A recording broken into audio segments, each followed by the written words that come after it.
Hai semuanya, selamat datang kembali di YouTube channel ini. Perkenalkan, nama lengkap saya Uniqlo Tildanaro. Saya dari kelas A semester 3 Prodi Sosiologi, Fakultas Ilmu Sosial dan Ilmu Politik Universitas Nusa Cendana.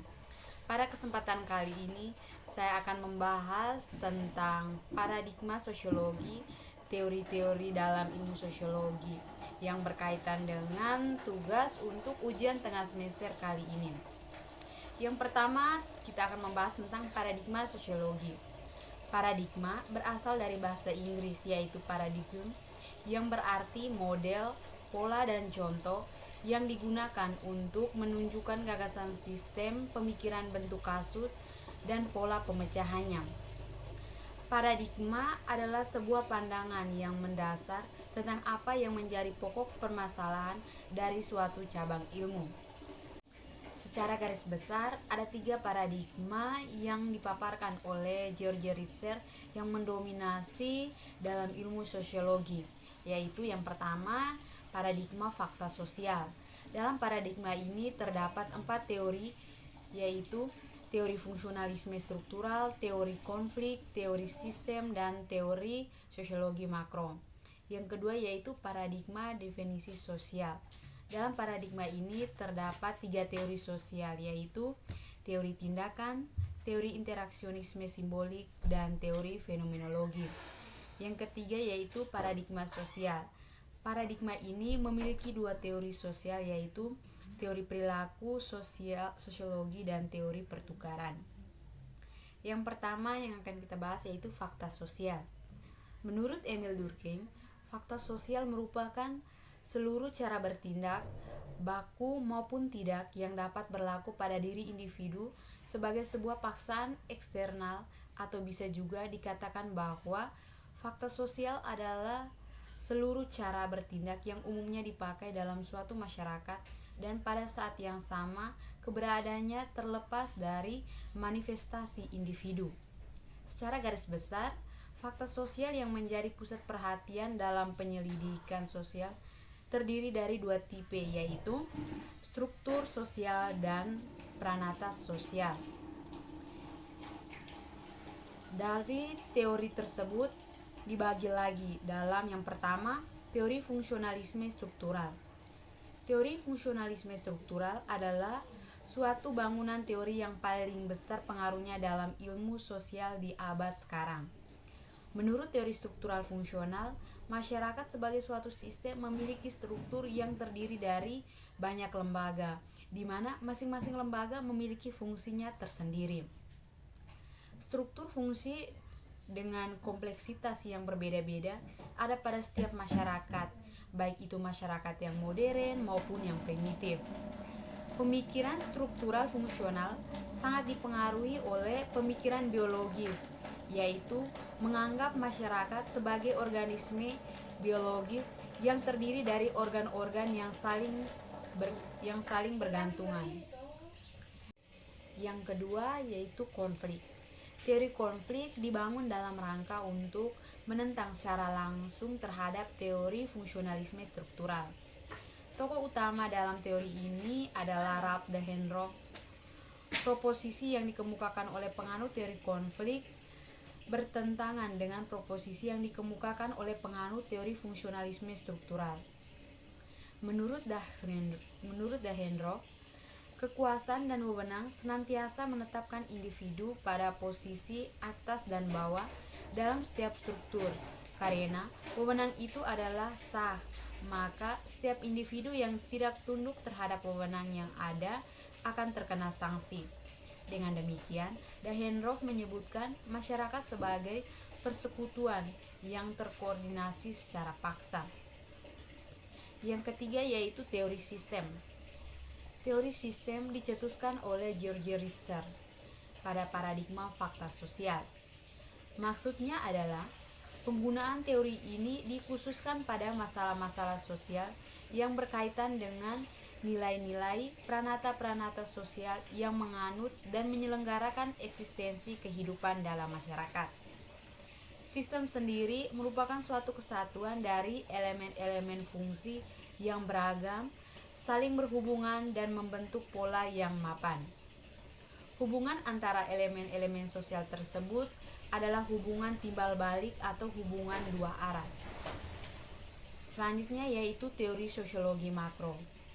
Teori sosiologi makro yaitu teori-teori yang difokuskan pada analisis panjang yang meliputi teori tentang evolusionisme sistem, konflik, perubahan sosial, dan stratifikasi.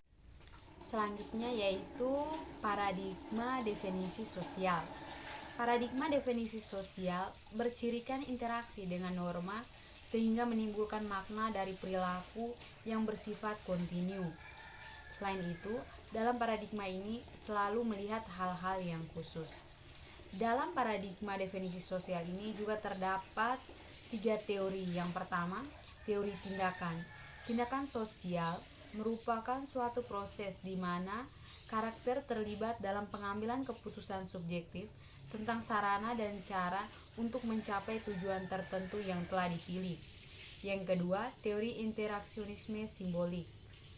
Pendekatan dari interaksionisme simbolik ini mengikuti pendekatan Weber dalam teori aksi.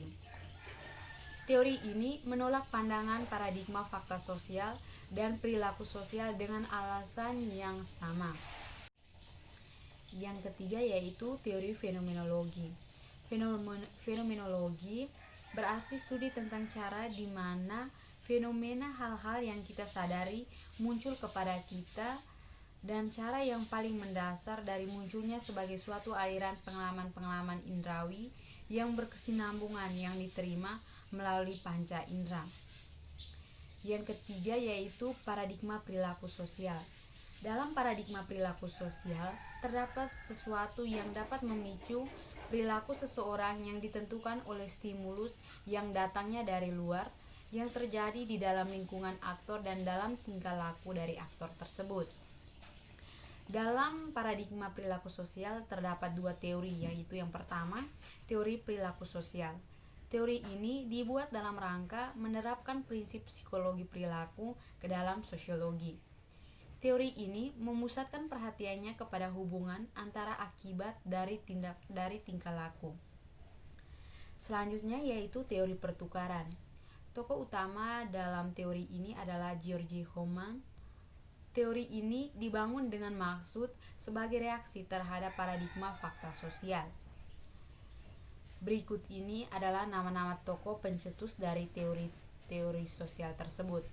Yang pertama yaitu Auguste Comte dengan teorinya seperti sosial stratifikasi, sosial dinamika, dan hukum 3 tahap.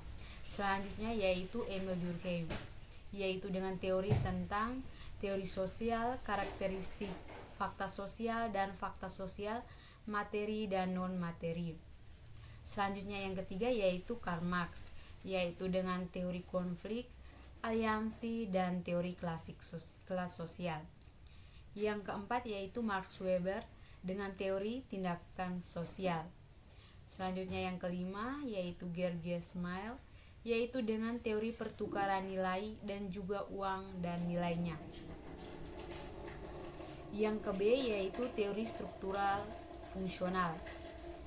Teori struktural fungsional adalah sebuah teori yang berisi sudut pandang yang menafsirkan masyarakat sebagai sebuah struktur dengan bagian-bagian yang saling berkaitan. Ciri dari struktur fungsional adalah gagasan tentang kebutuhan masyarakat. Ciri kehidupan dalam struktur sosial muncul untuk memenuhi kebutuhan masyarakat dan merespon permintaan masyarakat sebagai suatu sistem sosial.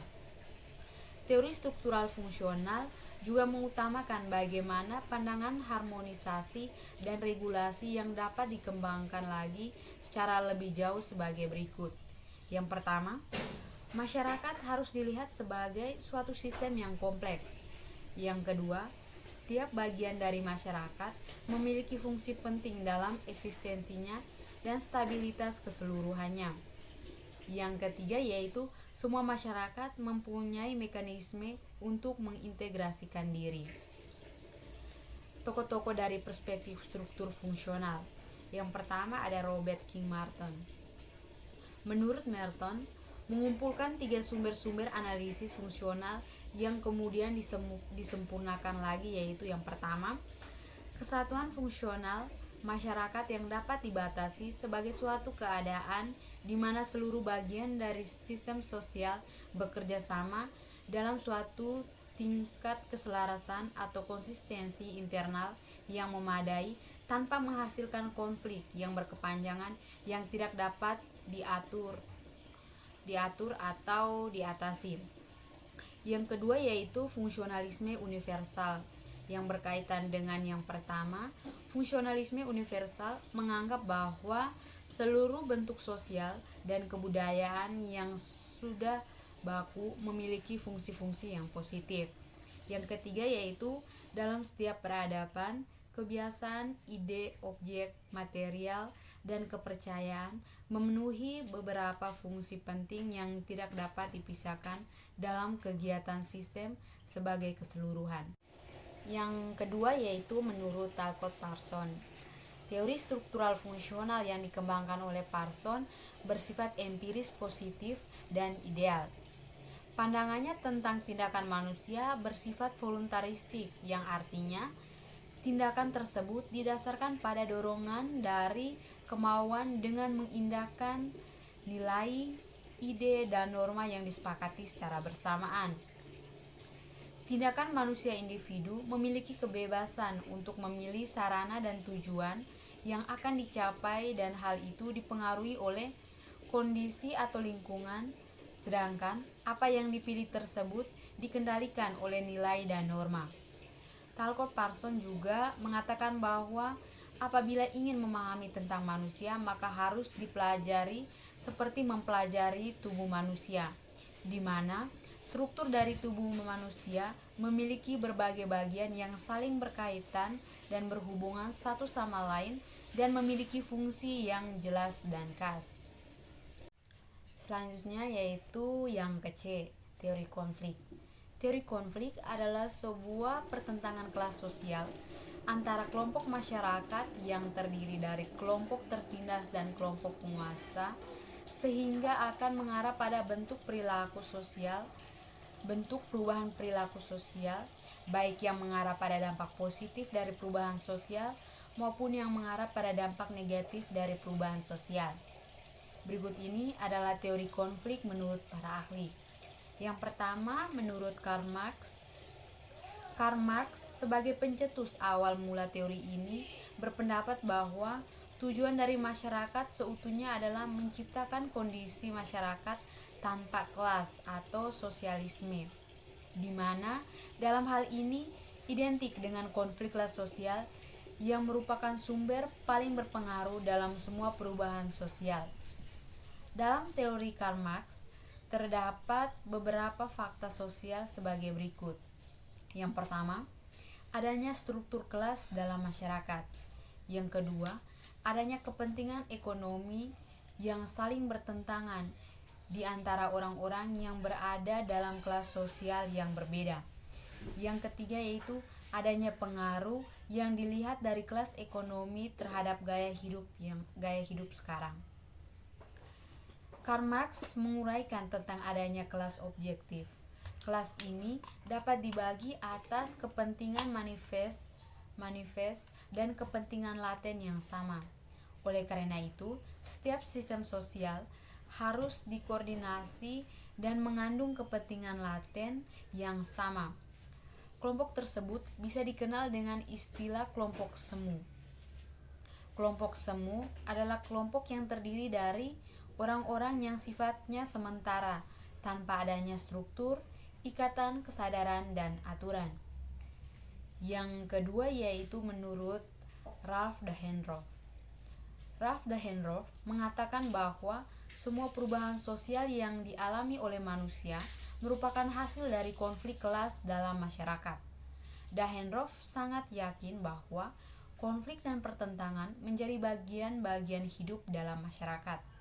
Dahrendorf menggunakan teori perjuangan kelas Marxis untuk membangun teori kelas dan pertentangan kelas dalam masyarakat modern berada pada pengendalian kekuasaan. Dahrendorf mengkombinasikan pemikiran fungsional masyarakat dengan teori konflik antara kelas sosial. Yang ketiga yaitu menurut Lewis Alfred Kosser.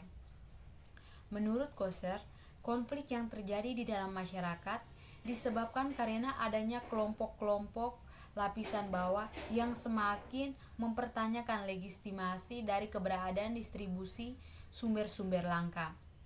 Kosser mengelompokkan konflik sosial menjadi dua macam, yaitu konflik realitas dan konflik non-realitas.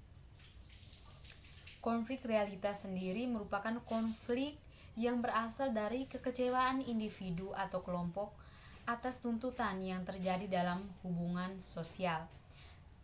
Sedangkan konflik non-realitas merupakan konflik yang bukan berasal dari tujuan saingan yang bertentangan, melainkan dari kebutuhan untuk merendahkan ketegangan.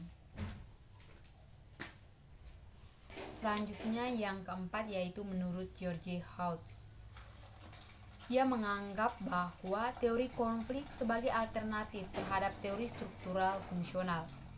Fungsional struktural mencapai hegemonia dalam sosiologi yang mendukung posisi dominasi Amerika yang menyatakan bahwa setiap pola mempunyai konsekuensi dan menekankan pada keseimbangan.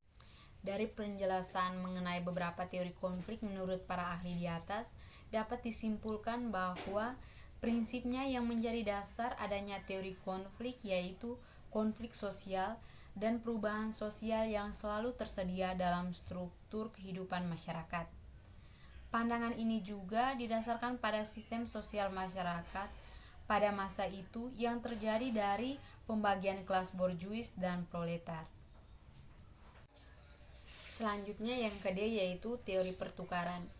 Latar historis dan akademis dari teori pertukaran menurut Homans. George Casper Homans lahir di Boston pada tanggal 11 Agustus tahun 1910. Ia adalah seorang sosiologi Amerika dan merupakan pendiri sosiologi perilaku dari teori pertukaran.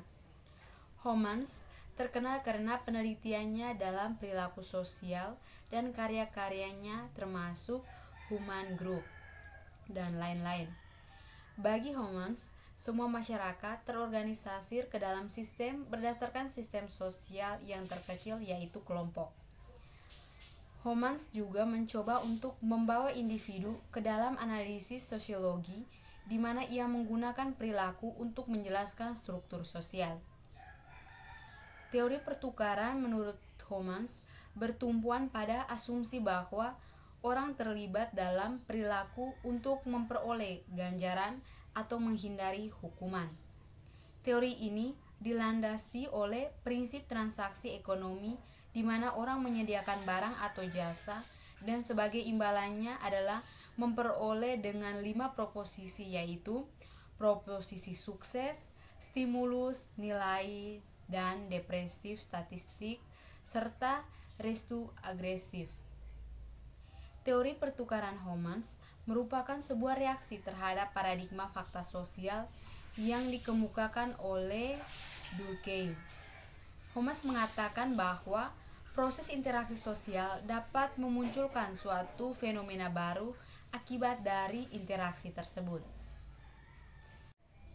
Selanjutnya yaitu teori dramaturgi. Latar historis dan akademis dari Goffman. Erving Goffman lahir pada tanggal 11 Juni tahun 1922 di Kanada. Goffman dianggap sebagai sosiologi mikro karena ia lebih berkonsentrasi pada analisis rinci dari interaksi dan norma-norma yang mengatur interaksi tersebut. Oleh sebab itu, komunikasi menjadi fokus utama dalam kajiannya. Ia mengkaji interaksi sosial, ritus, kesopanan, pembicaraan, dan semua hal yang menjalin sebuah hubungan dalam kehidupan sehari-hari. Asumsi dasar dari Goffman adalah bahwa peran yang ditampilkan atau yang diharapkan dalam interaksi antara diri sang aktor mengandung simbol tertentu yang digunakan sebagai standar dari perilaku bersama. Kontribusi Goffman lain yang juga kuat adalah tentang stigma. Ia melihat bahwa diri sang aktor mengelola penampilan diri mereka sendiri, terlebih pada saat penampilan mereka tidak sesuai dengan standar yang disetujui dalam perilaku atau penampilan yang semestinya, maka mereka mencoba untuk melindungi identitas mereka tersebut dengan cara mengelola penampilan dirinya. Selanjutnya yang ke F, yaitu teori interaksionisme simbolis. Interaksionisme simbolis merupakan teori yang memiliki asumsi bahwa manusia membentuk makna melalui proses komunikasi. Teori interaksionisme simbolik berfokus pada pentingnya konsep diri dari persepsi yang dimiliki individu berdasarkan pada interaksi dengan individu lain. Ciri khas dari teori ini adalah penekanan individu dalam proses saling memaknai atau menerjemahkan tindakan yang diberikan individu lainnya melalui simbol-simbol yang pada akhirnya mereka berusaha untuk saling memahami maksud dari tindakan tersebut untuk mencapai kesepakatan bersama. Teori interaksionisme simbolik memiliki 3 konsep utama, yaitu yang pertama, pentingnya makna bagi interaksi manusia. Yang kedua, pentingnya konsep diri. Dan yang ketiga, hubungan antara individu dan masyarakat. Menurut Herbert Blumer, terdapat 3 asumsi dari teori ini. Yang pertama, manusia bertindak berdasarkan makna yang diberikan orang lain kepada mereka. Yang kedua, makna diciptakan dalam interaksi antara manusia. Dan yang ketiga, makna dimodifikasi melalui interpretasi. Berikut ini prinsip-prinsip interaksionisme simbolik menurut George Ritzer. Yang pertama yaitu manusia diberkahi dengan kemampuan berpikir. Yang kedua, kemampuan berpikir itu dibentuk oleh interaksi sosial.